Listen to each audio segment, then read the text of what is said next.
या देवी सर्वभूतेषु मातृरूपेण संस्थिता नमस्तस्यै नमस्तस्यै नमस्तस्यै नमो नमः। जैसे कि आज मैं आप सभी को बताने वाली हूँ कि हम नवरात्रि क्यों मनाते हैं, जो कि मैंने अपने गुरुजनों से सीखा और जो कि मैंने अपने जीवन में अनुभव किया, वही अनुभव आपके सामने मैं साझा करने जा रही हूँ। जैसा कि आप सभी को पता है कि कुछ नवरात्रि गुप्त होते हैं और कुछ नवरात्रि प्रत्यक्ष होते हैं।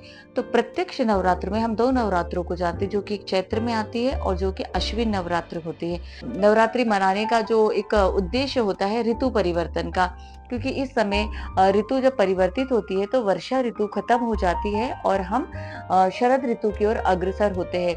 तो इसमें हमारे पाचन शक्ति, हमारा रहन सहन, खान पान और सभी कुछ, वातावरण, प्रकृति, सभी में बदलाव होता है। तो जब ऋतु परिवर्तन होता है तो हमें कुछ संयमित होने की आवश्यकता होती है, हमें संतुलित होने की आवश्यकता होती है, जो कि हम भोजन में भी कर सकते हैं, अपने रहन सहन में कर सकते हैं और अपनी बोलचाल में कर सकते हैं। तो जैसे कि हमारी बहुत ज्यादा व्यस्त दिनचर्या होती है, हम भौतिक जीवन को जीते हैं। दूसरा बिंदु यह है कि हम इन नवरात्रों में व्रत रखते हैं। और व्रत हम क्यों रखते हैं? क्योंकि हम इतने समय में कुछ भी खाते हैं, जो आता वह खाते रहते हैं। हमारा जो जीवन है वह हम भौतिकता की तरह बिताते हैं और हमारी बहुत ज्यादा व्यस्त दिनचर्या होती है। हमें अपने खान पीन का कोई भी संतुलन नहीं होता, जो आता है बस उसे खाते जाते हैं, जिससे हमारे शरीर में भारीपन होता है, अनिद्रा होती है, बराबर नींद नहीं आती और बहुत हमारे अंदर ऊर्जा की कमी होती है। तो इन जब हम व्रत रखते हैं इन नवरात्रों में, तो हम ऐसे खाद्य पदार्थों का सेवन करते हैं जो हमें ऊर्जा प्रदान करे, जो शक्ति प्रदान करे, जो उत्साह प्रदान करे।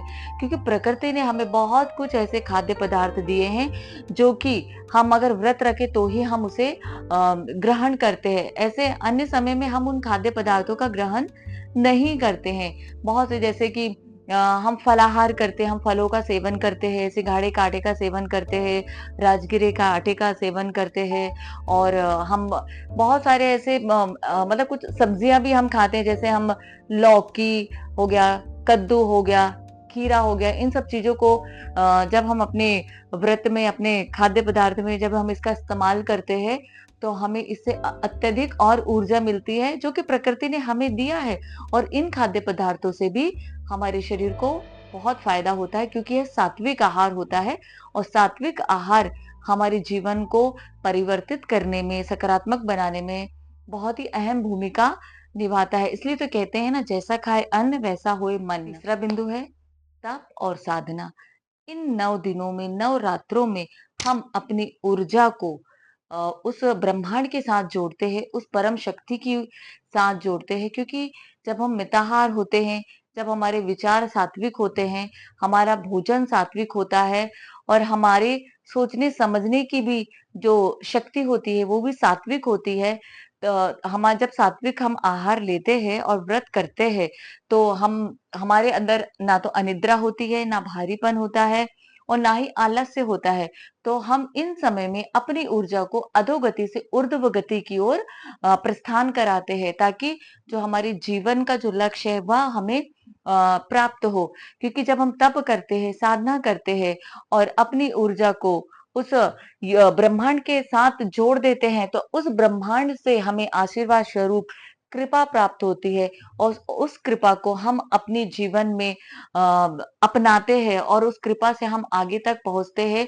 क्योंकि जितना हम जागृत रहेंगे, जितने हम ऊर्जावान रहेंगे, उतना ज्यादा हम ब्रह्मांड के, हम इस प्रकृति के संदेश को समझ सकते हैं।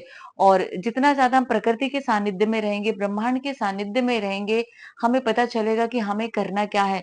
हम और ज्यादा सकारात्मक होते जाते हैं और जो भी हम करते हैं वह हम अपने लिए तो अच्छा करते ही करते, साथ ही साथ हम अपने परिवार के लिए भी अच्छा करते हैं, अपने समाज के लिए भी अच्छा करते हैं और अपने देश के लिए भी अच्छा करते हैं। क्योंकि हम जैसा सोचते हैं वैसे हम कर्म करते हैं और जैसे हम कर्म करते हैं वैसे ही हमारा भविष्य होता है।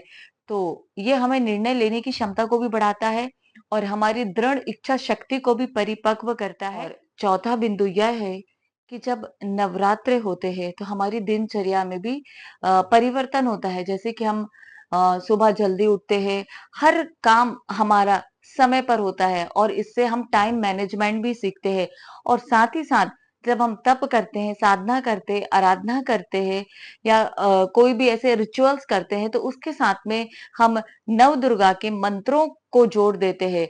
और जब हम मंत्र का जाप करते हैं, तो जब हम मंत्र का उच्चारण करते हैं, तो उससे जो ध्वनि निकलती है, उस ध्वनि से हमारे स्वयं का कहते हैं कि व्यक्तित्व बदलता है, हमारे घर का वातावरण सकारात्मक होता है, और जो भी नकारात्मकता हमारे आसपास होती है या हमारे अंदर होती है, वह सब हट जाती है, वह सब नष्ट हो जाती है, और हम अपने आप को बहुत ही पवित्र और पावन महसूस करते हैं। और इससे हमारा संपूर्ण व्यक्तित्व विकसित होता है, और हम एक नई सोच के साथ आगे बढ़ते हैं। और नवरात्रि में हम अपनी इच्छा शक्ति को बढ़ाते हैं, ज्ञान शक्ति को बढ़ाते हैं, क्रिया शक्ति को बढ़ाते हैं, क्योंकि जो है हमारा जीवन निर्भर तीन ही शक्ति पे करता है: इच्छा शक्ति, ज्ञान शक्ति और क्रिया शक्ति। तो इन नवरात्रों में जब हम साधना करते हैं, तो इससे हमें ये सारे लाभ होते हैं, और साथ ही साथ हम अध्यात्म की ओर एक कदम और बढ़ाते हैं। धन्यवाद।